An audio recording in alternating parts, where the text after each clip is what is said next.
As a young man, Harvey V. Cohen enlisted in the Army. Hey, thank you very much for your service, Harvey. He enrolled in the GI Bill program that ultimately helped him earn his bachelor's degree from UCF. Harvey went on to attend school at Stetson University College of Law in St. Pete, Florida. After graduating from Stetson, Mr. Cohen was employed by the State's Attorney's Office as a prosecutor. Mr. Cohen handles thousands of criminal cases during that time. He conducted over 40 jury trials, executed extensive motion practice, and conducted countless depositions. Later, Mr. Cohen branched out as a solo practitioner without staff or associates. And he did that, growing his own firm to 75 attorneys and 200 employees. After numerous hurricanes in Florida between 2004 and 5, Mr. Cohen represented homeowners who suffered hurricane damage to their own homes. Mr. Cohen has handled thousands of insurance claims and is known throughout the state of Florida and nationwide as the go-to attorney for cases as it pertains to the restoration industry. On a personal note, Harvey does not know this. I was in Panama City for the hurricane there. What hurricane was that? Yeah, Hurricane Michael. And I had a chance to go to a Harvey Cohen event, and all my mentors who are up here, I'm talking the likes of Ken Siders and Ken Larson, are telling me what a big deal Harvey was. So I was so nervous. I went up, shook his hand, and he grabbed me back and kind of started talking to me a little bit. He had no reason to do that. So my first experience with you welcomed me into this group, and I wanted to thank you tonight. Please make applause for Harvey Cohen. Thank you for saying that. I was worried for a second. I was like, I don't know where this is going. Yeah. I'm going to kick Hart. No. Well, listen, obviously, Paul, everybody up here, I'm honored to be part of this panel with such great people. Thank you all for coming out. We are, like Paul was saying, we're here to help. That's the number one thing. We're going to get paid. All that stuff happens. If you do the right thing and help people, everything else will come in line. And that's what we're all about. And that's what Paul and I were talking about earlier, about working together with all these great people and having like mind, what is our focus? And it's people. Anyway, I want to jump right in and start talking about the changes in the law, which we touched on a little bit, which is that they did change these laws. And before it was like 5 years for a hurricane claim. Then it turned to 3 years for a hurricane claim. Then 2. Now it's 1, but now it's 1 for anything. So it doesn't matter if it's a hurricane, hailstorm, thunderstorm, a pipe breaks in your kitchen. It doesn't matter. Everything is 1 year, what's called a notice requirement. So as long as you give your insurance company notice of a claim within the 1 year, you're going to be okay. We're still, for the Ian claims, we're under 2 years. So we're still good until, what we got, like 8 more months? September 28th, however many months that is. So, but if you live here, if you work here, if you do anything like this, if I owned any kind of construction company or engineer, all my focus would be all these Ian claims, because that's the last time we're going to get those. Like, I agree with Anthony. It's not changing back. People ask me all the time, hey, Harvey, when do you think we're going to change it back to the way it used to be? I go, it's never going to change. Never, right? Not only that what do they promise us all the time? No, we're doing all these changes so that your insurance rates will go down. Who has had an insurance rate go down ever?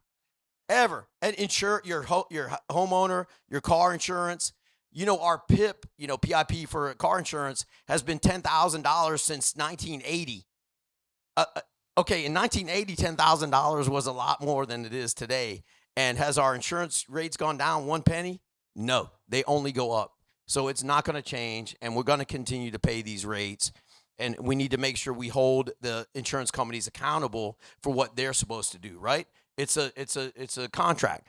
I'm going to pay you all this money until I need you, and now it's your turn to cover me, right? And that's what it's all about, and that's what we're here for. Oh, I just want to point out too, a couple of my partners are here. Wait, stand up for a second. Isabel and Natisha. Hi, everybody. Thank you. Thanks for coming down. And we do have a firm that we represent. We've done everything from, a few $1,000 up into the tens of millions of dollars, and everything in between. And we just really fight hard for our clients, and we try to be our best. We try to communicate effectively and keep people in the know, right? So that they don't just wonder what in the world is going on with my claim at any time. And we work really, really hard, and we're same thing. We try to bring the best people into our teams and hire the best and win. So a couple of other things that we're going to talk about today is obviously windows. Look, I love windows. Some of my attorneys don't like it so much because it's like, Isabel loves them. No, because it is tricky and it's hard. And this is what happens. An adjuster will come out and go, oh, no, look at these windows. They're fine. Or if you looked at it, you're like, oh, what's the matter with that window? It's not broken. A tree didn't come through the window, so there's no problem with these windows. But as the experts can tell you, those windows is exactly what we're talking about. It's the pressure, right, that comes into the house. And those windows, especially during a hurricane, are moving back and forth 1,000 times a second, and it's unseating them. And so if you look at it, you go, no, that window's fine, but really it's compromised, and water gets up under there and goes down inside the wall, and you don't know anything about it until you open up the wall and figure that stuff out.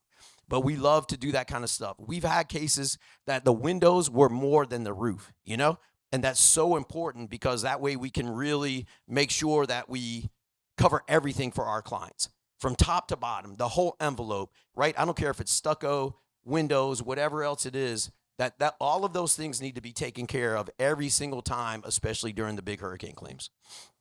So I know we touched on that a little bit, and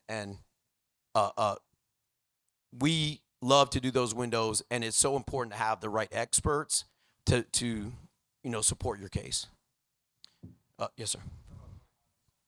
Okay, so the 25% rule is a question. Let me just explain what that was.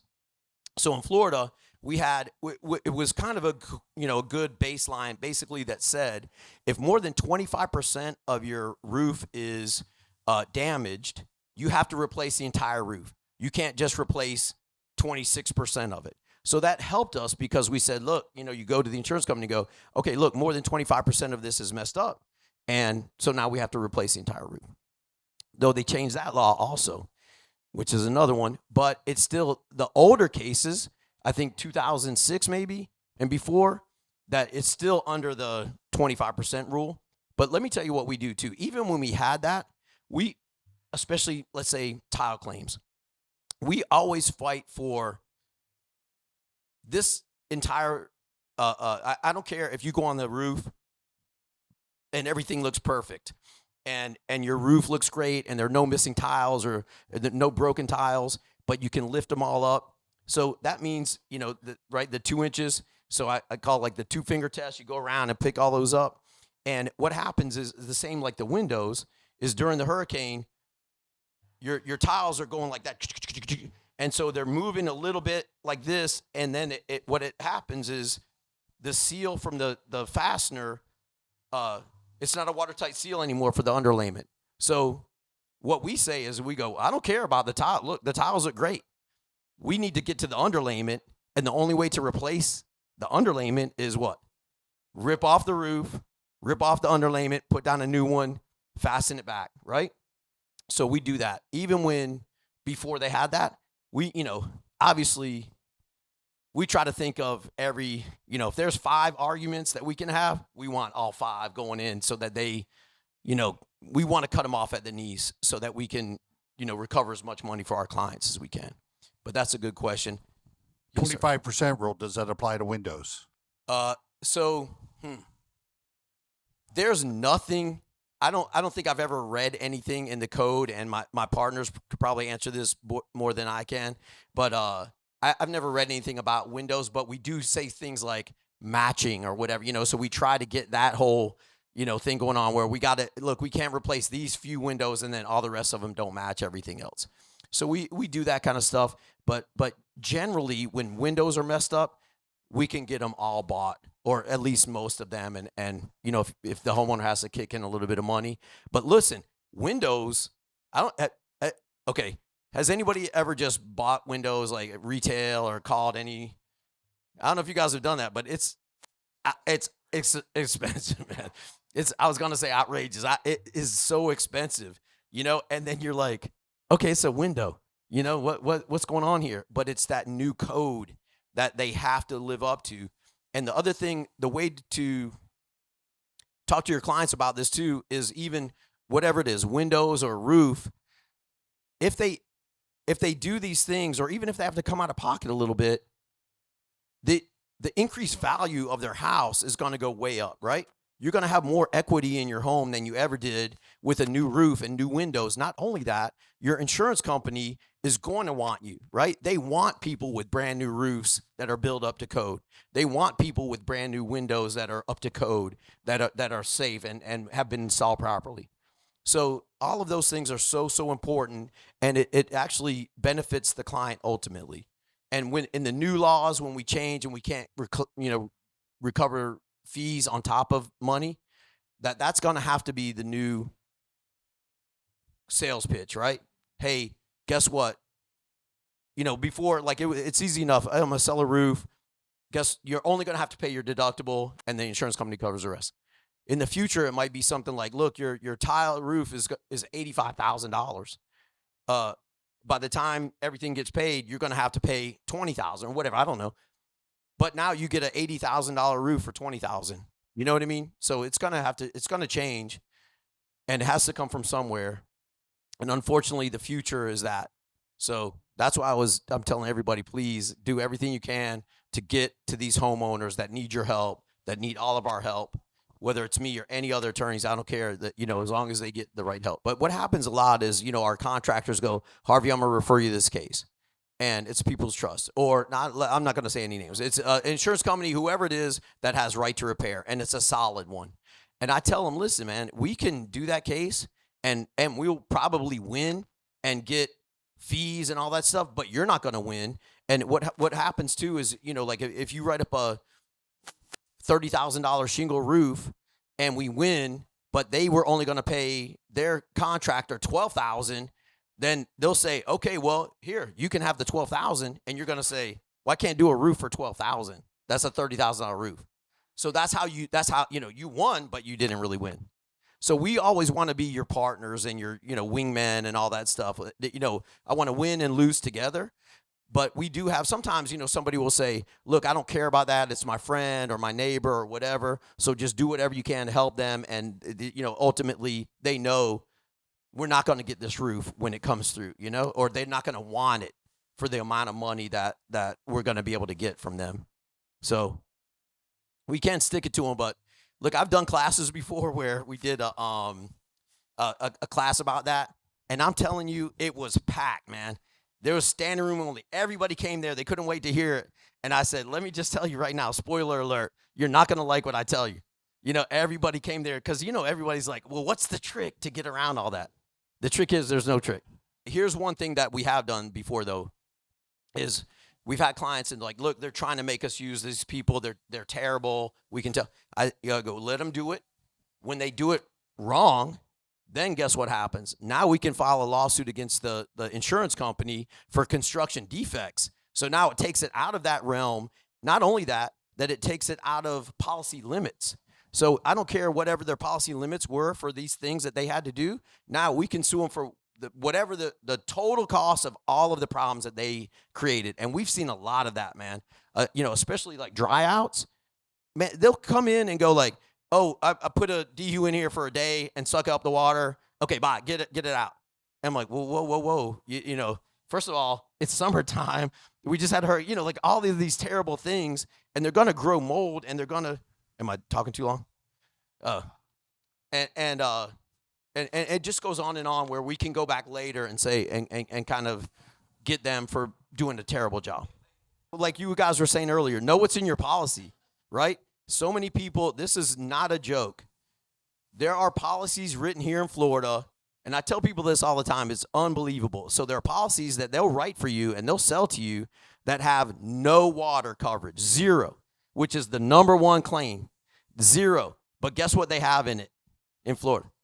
Volcano. So they have volcano coverage, but no water. Come on, man. We live in Florida. I mean, I don't know about you guys, but I haven't seen any volcanoes around here. So, so if your hurricane gets hit by a volcano, you're covered. But if you got a pipe leak, then you're in big trouble. And even they'll have mold and no water. And I say, where did the mold come from? If there's no, right? If there's no moisture, then it didn't. How's this happen? Right. So we fight with them all the time about that, man. We kill them for that stuff.